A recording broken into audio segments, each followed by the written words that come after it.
In our totally connected world, a ton of people are packing up and choosing to build a life in a new country. It's a huge decision, and it brings up a really crucial question we're going to get into right now.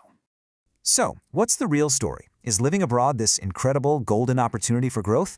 Or is it just a massive challenge, a constant uphill battle against feeling lonely and overwhelmed? Let's dive in and look at both sides of the coin.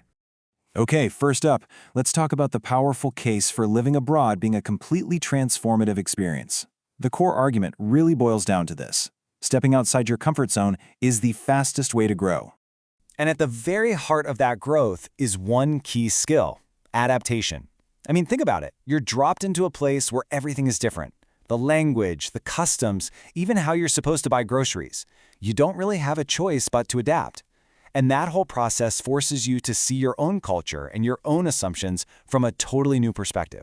In that process of adapting, it leads to something way deeper than just learning how to use new money. You develop a much broader perspective on things. You become way more flexible, and you gain this incredible self-awareness about your own biases. Ultimately, it forges a kind of independence and maturity that's, frankly, pretty hard to get any other way. All that personal growth we just talked about also feeds directly into another huge advantage: communication. Now, we often think, oh, you learn a new language, but the real benefits go so much deeper than just vocabulary.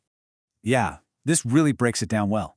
Of course, your language ability improves, but more importantly, you are constantly working to understand and be understood.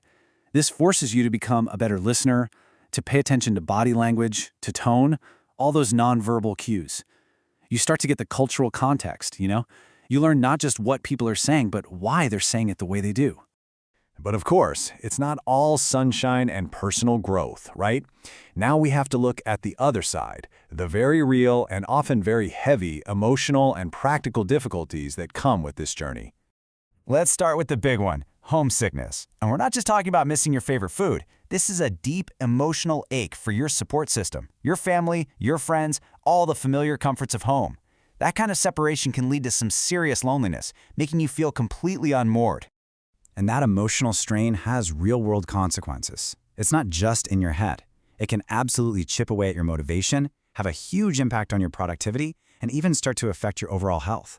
That is a heavy burden to carry. On top of all the emotional challenges, you've got the practical hurdles, and these are relentless. We're talking about the day-to-day tasks that are simple back home but become incredibly complicated and just mentally exhausting in a new country.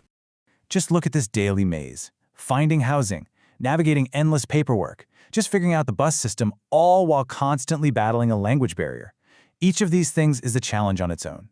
But when you're facing them all at once, day after day, that exhaustion can really build up until it feels like it outweighs all the good stuff. So we've seen two very different pictures of life abroad. One is full of opportunity, the other is full of challenge. The truth, as it usually is, lies somewhere in the middle. It's all about finding that balance. This lays out the core trade-offs perfectly. On one hand, you've got this incredible potential for personal growth, self-awareness, and better communication skills. On the other hand, you've got the very real risks of loneliness, stress, and just constant uncertainty. The key thing to remember is that both sides of this exist at the same time. And that brings us to the most crucial point, which is captured perfectly in this quote. The experience is deeply personal. Your personality, your resilience, your reasons for even moving in the first place, all of that determines whether you see something as a golden opportunity or an overwhelming challenge. So, after breaking down both the promise and the reality of it all, the final step is to bring it all together. And really, the final judgment? Well, that's over to you. We've seen the incredible highs and the really draining lows. We've established that this is a complex experience and it's unique for every single person. And all of that leads us right back to our central question. Ultimately, only you can answer this. When you look at the potential for profound growth versus the certainty of the struggle, what's your verdict? Is the journey worth the hardship? The answer isn't simple, but asking the question is absolutely essential.